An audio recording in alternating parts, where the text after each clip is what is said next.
the internationally acclaimed On Stage with Winfred Williams. At a new time, Saturdays at 8 p.m. on CVM TV. So much more than entertainment. Let's delve deep into the issues. We'll take you beneath the surface. Greetings and salutations. My name is Orville Higgins and it's another edition of Fan Central. Talking to the people at the heart of the top sporting stories. Hear from your favorite sportsmen and women and the administrators who work tirelessly to make it all happen. It's a live sports talk. I've written an entire article. Yeah. Looking at all the major issues every Tuesday at 9 p.m. It's Fan Central.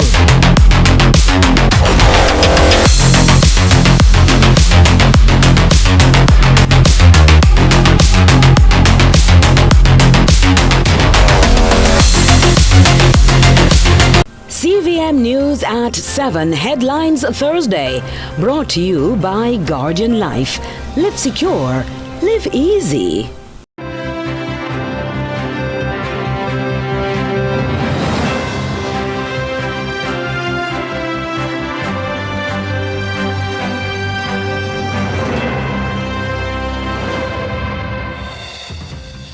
Tonight in CVM News at 7, CARICOM heads of state donate to Jamaica's relief efforts.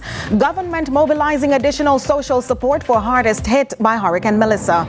St. Mary MPs call for urgent increase in hurricane relief. Also coming up in Query This, we look at the legal road for homeowners after Melissa's wrath. In the business report, weathering the storm with Access Financial Services Limited. And later on in sports, Jamaica drawn to play New Caledonia in FIFA Intercontinental Playoffs. One more shot at the 2026 World Cup.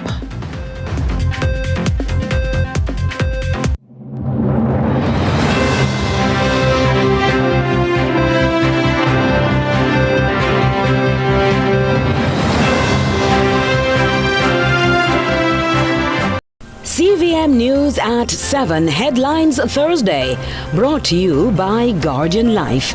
Live secure, live easy. Should critical illness strike, don't let worry fill your head. Say hello to happiness and goodbye to worry with Guardian Life's new Ultimate Provider Plan. Secure your medical expenses in the event of critical illness ahead of time while benefiting from more investment portfolio and so much more. Give yourself and your family the peace of mind you deserve with Guardian Life's new Ultimate Provider Plan today. And live secure, live easy.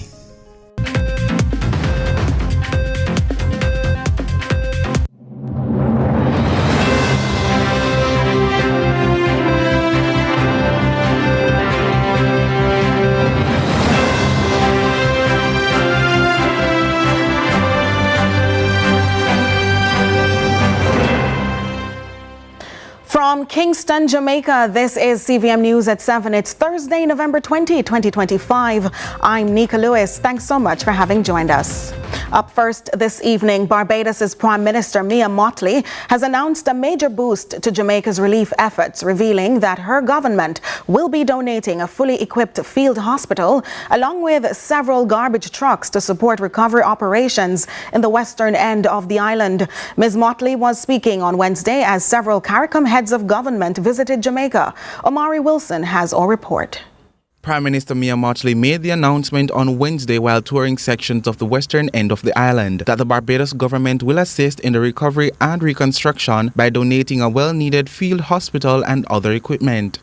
Barbados has already sent off its field hospital, and I think it is due to arrive tomorrow and will be set up, I'm told, in Savlamar.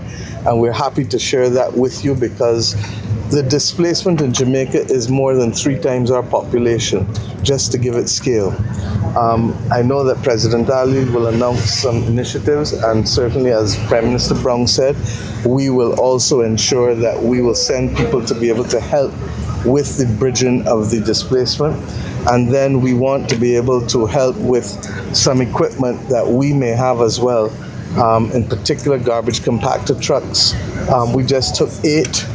We will give up 4 of the 8 and try to get them to Jamaica, because you have at all times to be in a race against time. Other members of the CARICOM delegation were also in attendance and shared how they'll be contributing to the country's relief and reconstruction efforts. Stating that we're here to stand in solidarity with Prime Minister Holness and the people of Jamaica. We're not new to hurricanes, but they're very disruptive. My understanding is that you have as many as 900,000 people displaced, which is significant. And though we're a small country, we will certainly assist on Guyana and Barbados. Already we have linesmen here assisting you, and we've also agreed to make a financial contribution. And in addition to that, we'll send some soldiers from the Anti-Barbados Defense Force to assist you with the recovery efforts. Prime Minister Dr. Andrew Holness, in speaking with the CARICOM delegate members and other international representatives, highlighted that work is undergoing to clear debris as this is a major health concern for the country. Significant debris is visible here. We see this. So we are now working in West Green and Catherine Hall in Montego Bay, St. James. The effort is ongoing. We expect them to finish there in a few days. And as soon as that is finished, we're going to redeploy that team to White House along the corridor to Bluefields to remove the debris that is there. We really do not want any health hazard as a result of that. So the work to remove debris will begin. Omar Wilson reports, CVM News. At least one church is this evening stepping up efforts to support recovery in Western Jamaica in the wake of Hurricane Melissa. This comes amid growing criticism online that religious groups haven't been doing enough to help those affected. Amoy Harriet reports. Members of the Emmanuel Apostolic Church International in Trelawney and St. James recently. The group joined in the national mission to distribute some 1,500 care packages to residents who were badly affected by Hurricane Melissa. Now, in recent weeks, the church community has come under fire on social media, with critics accusing church leaders of not doing enough to assist with relief efforts. Everton Thomas is the presiding bishop at Emmanuel Apostolic. He says while local businesses have pitched in, the relief packages were largely funded by the church members with no overseas assistance. The care packages contain items totally from Jamaica. We have not received any overseas. We have promises and we have some things in the works, but nothing that we're giving out today or that we have given out so far has come from overseas. It's all local products that we have bought, that we have received, and we are preparing to share today. Now, Martha Bray Trelawney, one of the areas Mr. Thomas and his team visited, is among the hardest hit communities in the parish. Our news team met Shanna, who lives there. She told us the community is still without electricity and water supply has been inconsistent. Now, for weeks, residents have been lining up at the Martha Bray River, which burst its banks during the hurricane, to catch water for domestic use. The storm affected us very badly. Especially in the community of Martha Bray, Zion, Hague, and family. We just wish everyone a speedy recovery. It won't be quick, but trust me.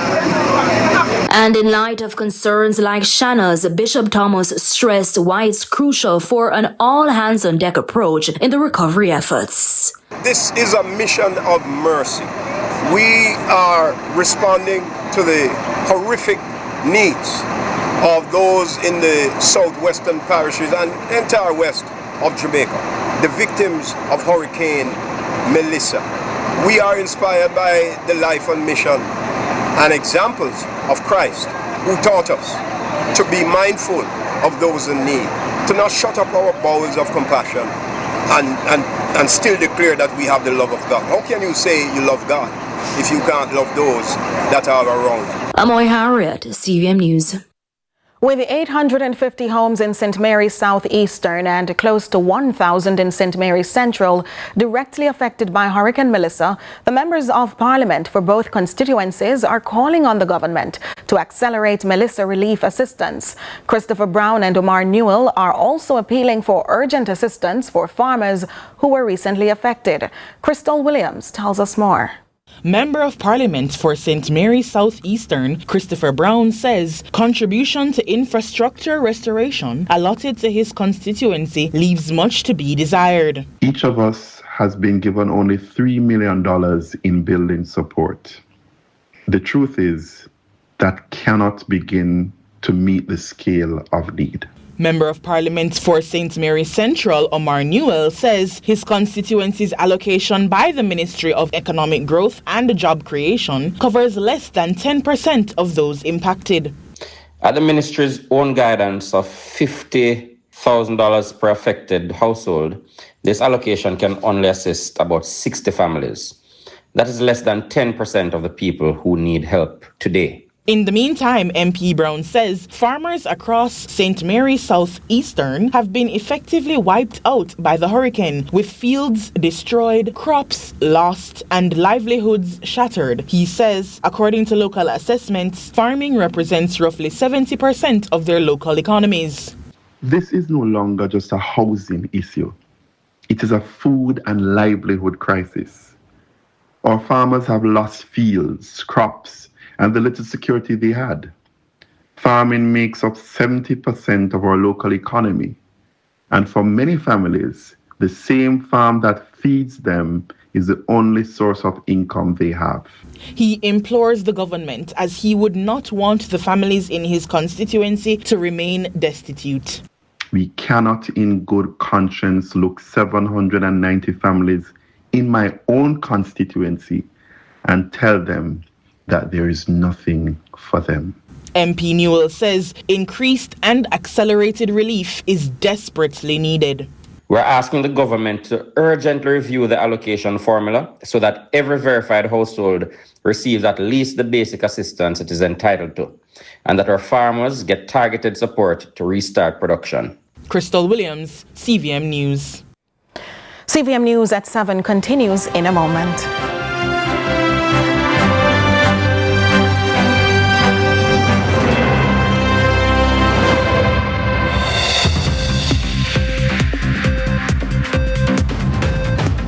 My name Lionel. And after a hurricane, everybody want them things lined up and them light back quick. You understand that? But power restoration is a process. First, we check the big plants and main transmission lines. If them down, nobody can get power. Then, we restore the essential places. Hospitals, water, airport and such. Next is the major community lines. The one that power hundreds of homes one time. Last, we reach the smaller lines that serve individual streets. Rushing can cause damage or hurt someone. So we follow protocol and keep it solid.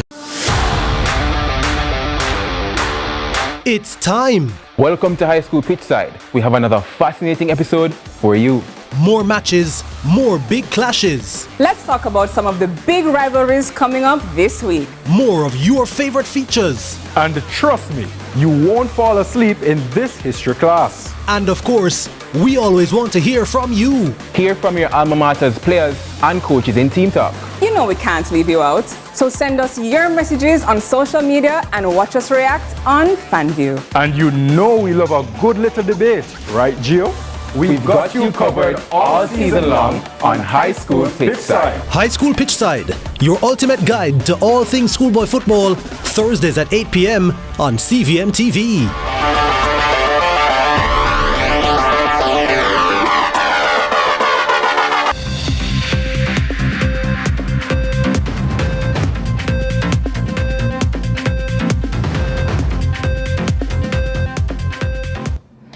Thanks so much for staying with us. Still in the local news, in a parish clawing its way back from Hurricane Melissa's impact, a welcomed statistic is emerging. St. Elizabeth is reporting its lowest major crime figures in decades. Amoy Harriet has the details. St. Elizabeth was one of the parishes hardest hit by Hurricane Melissa. But amid the devastation, there's one sliver of good news. Police say major crimes have dropped sharply, reaching a 25-year low. Superintendent Coleridge Minto is commanding officer for the parish. He says the steady decline in criminal activities began well before Melissa hit. We have had 13 murders since the start of the year, and that is the lowest figure in the last 25 years.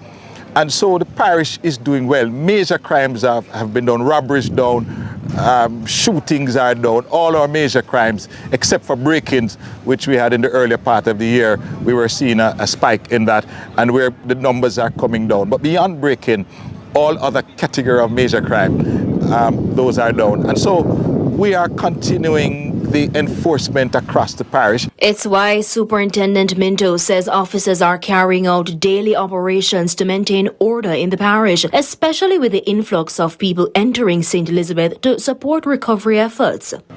We have not seen any increase since Hurricane Melissa, and just today, I led a team of nearly 100 officers going across into some spacing with a major operations.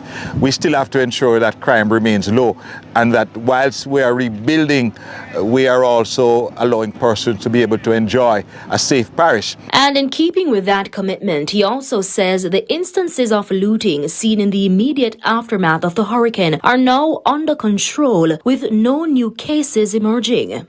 Got support from some external assets, specialized operations, the National Police College, and other formations that came into the space. It's now under control. We don't have any further reports of looting. I'm Harriet, CVM News. The Barrett Town Primary and Infant School in St. James is set to reopen on Monday after a U.S.-based team of emergency responders, strategic response partners, stepped in to help repair the campus, which lost 60% of its roof during Hurricane Melissa. Carla Ramdeen reports. A team from Strategic Response Partners, a U.S.-based team of emergency responders, installing a storm-grade shrink-wrap roof at the Barrett Town Primary and Infant School. Head of the group is Steve Slepsvik. It's a 12 mil sheet plastic, so it's like a saran wrap over a building, keeps it completely dry. So when the minister, Edmund Bartlett, says, hey, I really need to get these schools and these kids back in school, can you help me out? I said, yeah, through our vendor network, we have a team of roofers, shrink wrappers, remediation, drying, power, fuel, roofing contractors, general contractors, glazing experts, Starlight communication experts. I said, absolutely. Principal of the Barrett Town Primary and Infant School, Anthony Murray, says the temporary roof means children can resume learning sooner than expected. He notes returning to a stable school environment will greatly improve the children's mental health, many of whom were traumatized by the hurricane. I think this will help our students based on the fact that the hurricane students would have been home, they would have been stressed, they would have been in an environment maybe that sometimes is not healthy for them. And so the opportunity to come back to school will mean a great lot for them. They're able to see their friends, they're able to interact with their peers, their teachers, and also able to interact with each other. And actually, it's a means for them to socialize in the present environment in which they are, when they're not able to do some of those things. So I know that it definitely affects their mental health, but reopening school is an avenue in which they can actually release that stress, that built up stress, and able to actually gain some new knowledge in the process. Mr. Slepsvik says while the wrap may not work for buildings that lost their entire roof, it is an effective solution for partial damage like this. Some of them may not be shrink wrappable, right? If the whole roof's blown off, it may be best to rebuild an entire roof, put a steel panel on system that is for the schools that are also used as shelter, so these things can actually be built back to Cat 5 standards. Carla Ramdeen, CVM News. Hundreds of hotel workers lost homes, belongings, and peace of mind during Hurricane Melissa, and still they continued to welcome guests with grace. One such hotel, Rio, is now stepping forward with donations to support the very people who kept its doors open during the darkest days. Crystal Williams tells us more. Employees at the Rio Hotel in Montego Bay, St. James were heavily affected by Hurricane Melissa. Despite this, Human Resource Manager Somé Pitkin-Shakes says staff members prioritized the safety of all guests. She says all Rio-owned hotels sheltered many staff members and their families. We have to take into consideration that Rio in Jamaica has 4,274 rooms in 7 hotels. And in the midst of the hurricane, we had 5,000 guests. This gives you an idea of the great challenges the operational team had faced. Until all our guests could return home, we had this great responsibility to take care of our own and our clients. Thankfully, we think we did well. She also says the company has been slowly but surely helping with hurricane relief for affected staff members. The Rio team in Jamaica consists of over 4,000 members.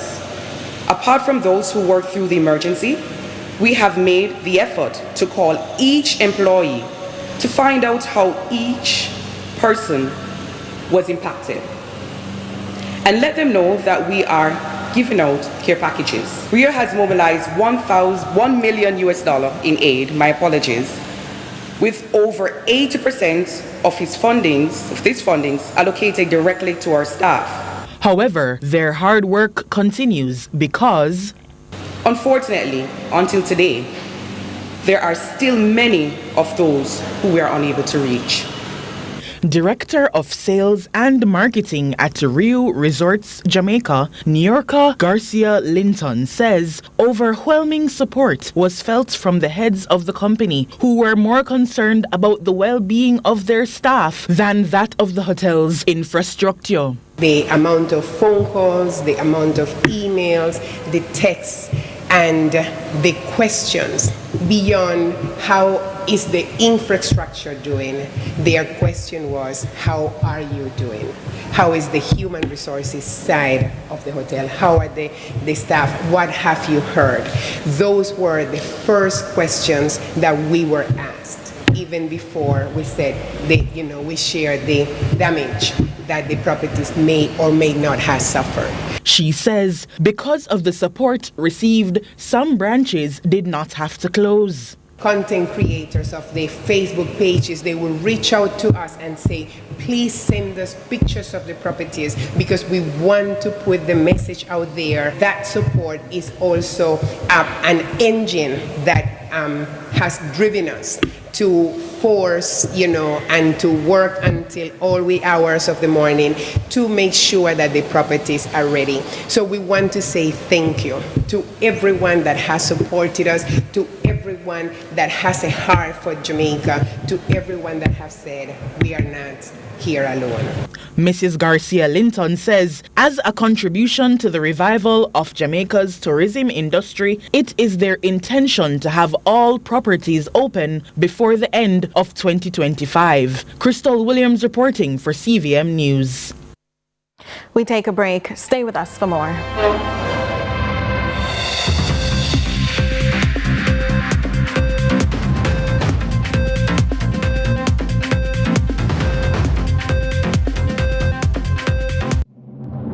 Let's delve deep into the issues. We'll take you beneath the surface. Greetings and salutations. My name is Orvin Higgins, and it's another edition of Fan Central. Talking to the people at the heart of the top sporting stories. Hear from your favorite sportsmen and women and the administrators who work tirelessly to make it all happen. It's live sports talk. I've written an entire article. Yes. Looking at all the major issues every Tuesday at 9 p.m. It's Fan Central.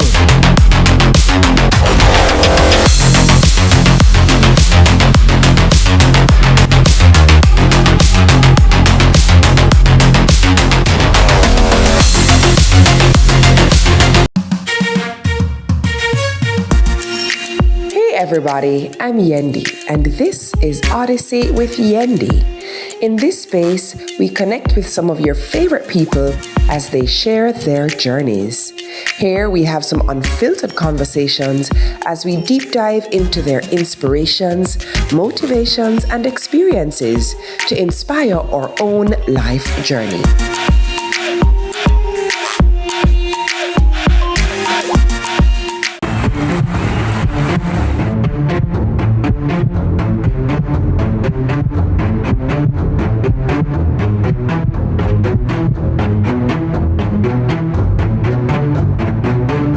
And that's what you love to see. They may be rivals, but the camaraderie is what it's all about. Can't wait for the final.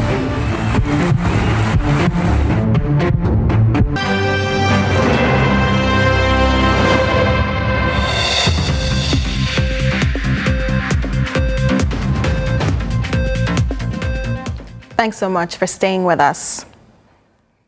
The government is mobilizing additional support for families hardest hit by Hurricane Melissa. Speaking at a media briefing today at the Ministry of Labour and Social Security, Minister Pernell Charles outlined relief efforts now underway and the next phase in the government's response strategy.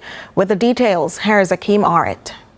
Hurricane Melissa may have passed, but its impact remains deeply felt across Jamaica. At a press briefing Thursday, Minister of Labour and Social Security Pernell Charles Jr. said support is being mobilized for families hardest hit, with preliminary relief efforts already rolled out island-wide. We have conducted 138 air and ground drops to communities, or at least that number, that were inaccessible due to the flooding and the infrastructure damage.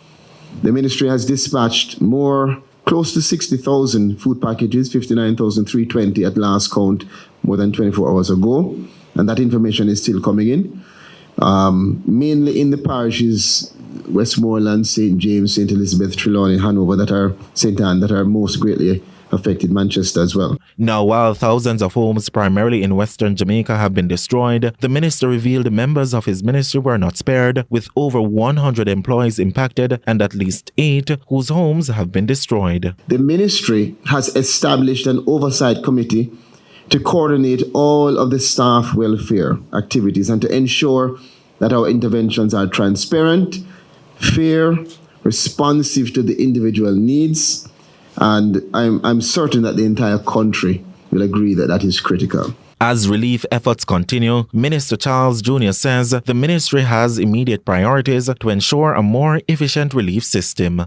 Sustain daily dispatches of relief supplies and replenish our parish stocks, and of course we work with our JDF, particularly in that mission. We want to maintain to the support with JDF in terms of the missions, particularly to isolated areas or areas that are hard to reach. We continue to prioritize support for seniors, persons with disabilities, pregnant women, infants, and other groups of focus for us here at the ministry. And 4, we are going to rapidly advance the completion of household assessments, particularly, as I said, in that order of priority, from shelters to hardest hit communities, with a strong focus now on expanding our team, on training persons, and on getting on the ground daily. Akeem Aret, CVM News.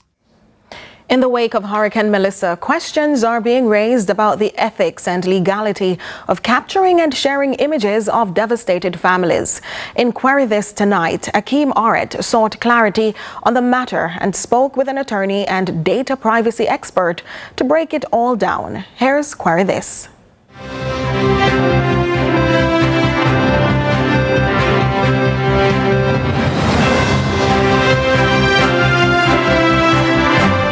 They say a picture is worth 1,000 words, but in the wake of Hurricane Melissa, some photos are speaking out of turn. As images of devastation sweep across the country, they offer the public a window into the October 28 wreckage. But when snapshots of victims are taken and shared without consent, that window could start to look a lot like a privacy breach, with legal storm clouds gathering. Attorney at law and founder of the Design Privacy, Chukwuemeka Cameron, explained the basic framework of Jamaica's Data Protection Act and what it means for citizens. In 2019, our Chief Justice, flowing from the NID's decision, declared that all Jamaican citizens have a right to informational privacy. That means that no one, no third party, no other person can use our information without our authorization. That includes, and when we say that, it means anything that can be used to describe or identify a person. So you can identify an individual by seeing an image of them. You can look at that person's image and say, yes, that is Chuck.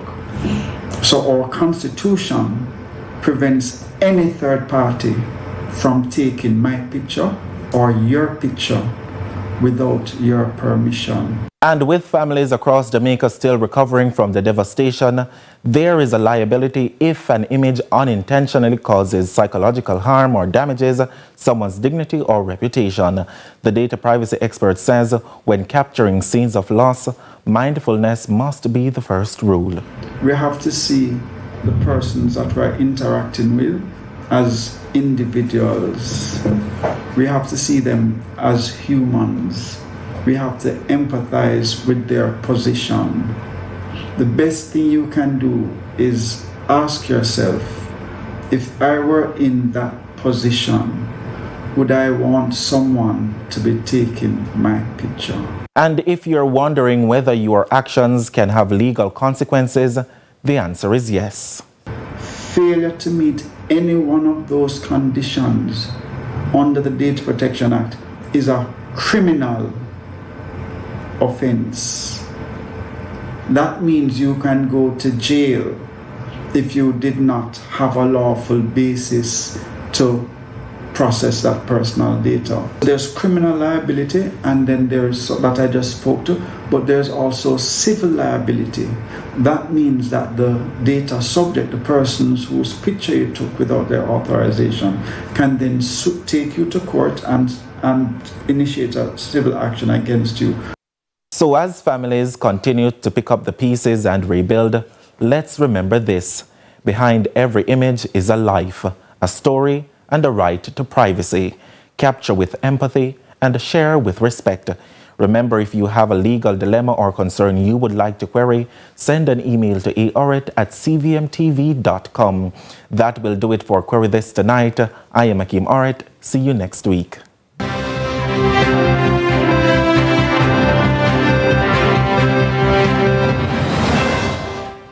There's more to come after this break.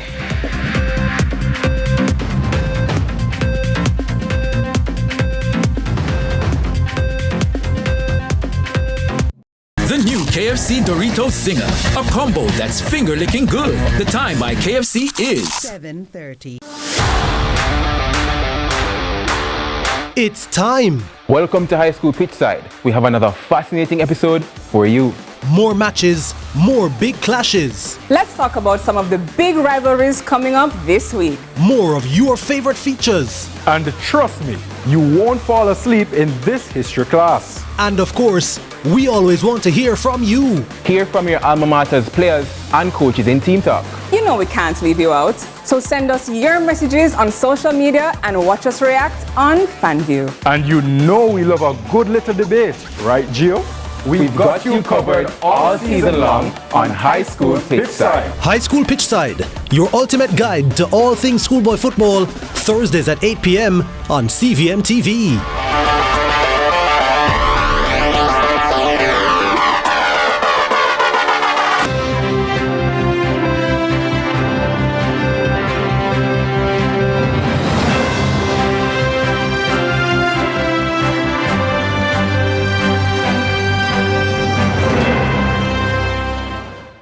So glad you stayed, but it's now time for the business report with Joel Crosskill. Lots to share with you in the business report today. Celebrating a silver jubilee during a once-in-a-century storm, the Access Financial Group's annual report for the financial year ended March 31, 2025, was, for the 200-member team, a moment to reflect on what it means to be resilient. As Chairman Michael Shaw, who is also a director at CVM TV, shared his thoughts on a season that saw the enterprise exceed the $8 billion mark in total assets, whilst also acknowledging the misery inflicted on lives by Hurricane Melissa. The current situation demands that we look as to how we can, in a meaningful way, make contributions in the coming months and the years ahead, given this catastrophe. Hurricane Melissa has left damage and devastation like we have never seen before. More than 120,000 buildings damaged and over 90,000 people misplaced. Early estimate would suggest that these are in the trillion of dollars. Access Chief Executive Hugh Campbell shared how operations, especially in Western parishes, fared amidst the onslaught. To date, we have been able to fully reopen 13 of our 17 locations, with 3 operating at reduced hours due to the absence of electricity. Our Black River branch remained closed, with the staff operating at other branches. 8 branches were affected, with some suffering damage and a loss of electricity, water, and telecom services. The worst hit branches were Black River, Santa Cruz Junction, all our St. Elizabeth branches, Montego Bay, the South Branch in Westmoreland, Christiana, Mandeville, and Maypen.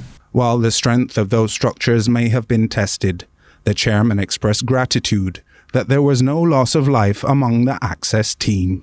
In this recovery period, which is very important, we will rise to the demand and add greater value to the lives and livelihoods of thousands of Jamaicans.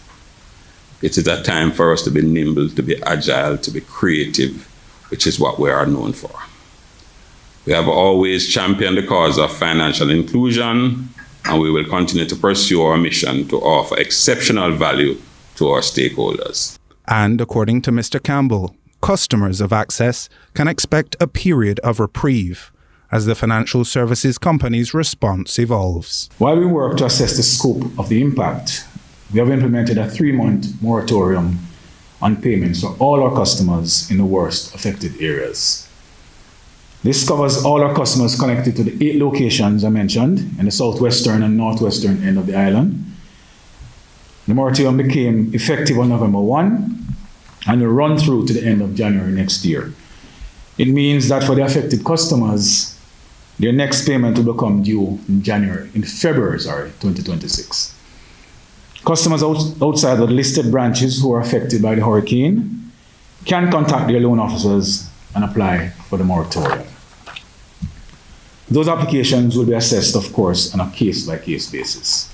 Now, as it relates to results, despite fierce competition in the microfinance sector, performance has been exceptional.